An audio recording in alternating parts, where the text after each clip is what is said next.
کو زیادہ پلوٹ کیا ہے مسلم لیگ نون نے۔ صحافیوں کو عہدے دینے کا، صحافیوں کو رشوتیں دینے کا کلچر جو ہے اس میں مسلم لیگ نون نے بہت زیادہ کنٹریبیوٹ کیا ہے، اور اسی لیے جو ہے صحافت بہت زیادہ بدنام بھی ہوئی ہے۔ پھر اس جرم کے سب سے زیادہ ذمہ دار نواز شریف اس لیے بھی ہیں کہ ان کی پوری حکومت میں یہ سب کچھ ہوتا رہا، اور وہ ایک کو دوسرے سے لڑاتے رہے، دوسرے کو تیسرے سے لڑاتے رہے، صحافیوں کو عہدے دیے، ان کو نوازا، کسی کو کیا بنا دیا، کسی کو کیا بنا دیا، اور پھر میڈیا کے ساتھ جب یہ سب کچھ ہو رہا تھا تو وہ اور ان کے وزراء اس معاملے میں خاموش تماشائی تھے۔ تو وہ اس گناہ میں سب کو زیادہ پلوٹ کیا ہے مسلم لیگ نون نے۔ صحافیوں کو عہدے دینے کا، صحافیوں کو رشوتیں دینے کا کلچر جو ہے اس میں مسلم لیگ نون نے بہت زیادہ کنٹریبیوٹ کیا ہے،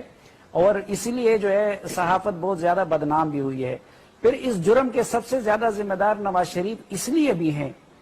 کہ ان کی پوری حکومت میں یہ سب کچھ ہوتا رہا، اور وہ ایک کو دوسرے سے لڑاتے رہے، دوسرے کو تیسرے سے لڑاتے رہے، صحافیوں کو عہدے دیے، ان کو نوازا، کسی کو کیا بنا دیا، کسی کو کیا بنا دیا، اور پھر میڈیا کے ساتھ جب یہ سب کچھ ہو رہا تھا تو وہ اور ان کے وزراء اس معاملے میں خاموش تماشائی تھے۔